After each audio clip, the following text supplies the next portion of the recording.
Alors, drama concernant Tesla, la batterie est défaillante. Tesla verse 1,5 million au conducteur. Tesla a décidé de payer 1,5 million pour régler le problème des plaintes relatives à l'étranglement de la batterie de la Model S. À l'étranglement de la batterie? Quoi? C'est quoi ce terme? Selon de nombreux plaignants, une mise à jour logicielle a limité la tension de la batterie de leur véhicule pendant plusieurs mois. Ouais, donc en gros, les performances étaient vraiment réduites, quoi. Seulement, alors, souvenez-vous, en 2019, Tesla est embourbé dans un problème de taille. En effet, plusieurs modèles S et X ont soudainement pris feu, notamment à Shanghai et Hong Kong. Pour régler le problème, le constructeur va alors diffuser une mise à jour logicielle pour ces deux modèles.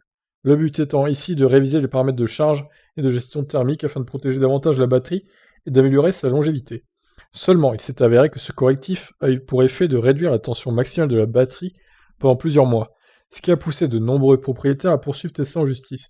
Selon les documents judiciaires, cette mise à jour a concerné 1743 Model S aux USA.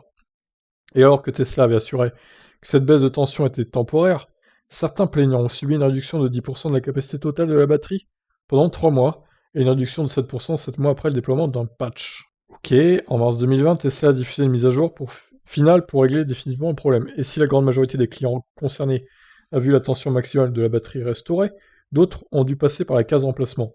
57 véhicules pour être exact. Seulement pour les plaignants, la réponse de Tesla était trop tardive pour justifier l'annulation du recours collectif contre le constructeur.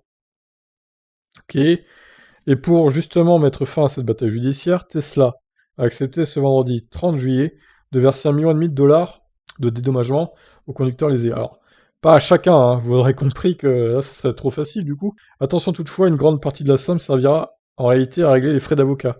Selon nos confrères de Reuters, les propriétaires concernés ne devraient recevoir que 625 $ chacun. Ouais, c'est beaucoup moins du coup. Mais bon, c'est toujours ça, hein. Notez qu'en Norvège, un tribunal vient aussi de statuer sur la même affaire, l'indemnité pour les conducteurs serait ici bien plus importante à hauteur de 16 000 $. Et là, par contre, 16 000 $, on en avait parlé il y a quelques semaines, c'est énorme, hein. 16 000, c'est incroyable. Et évidemment, 625 $, ça paraît être peanuts. Mais en même temps, là, bon, c'est pas... Est-ce qu'il y avait vraiment matière à porter réclamation pour un problème, au final, qui s'est réglé au bout de quelques mois par une mise à jour? Bon, c'était une réduction de la capacité de la batterie de 10%, c'est pas non plus catastrophique, quoi. Surtout si au final c'est réglé par une mise à jour. Donc bon, après voilà, ils vont être contents, ils ont reçu 600 $, voilà. Tout le monde est content, je vous laisse réagir. Qu'est-ce que vous en pensez de cette actu? Ciao, ciao.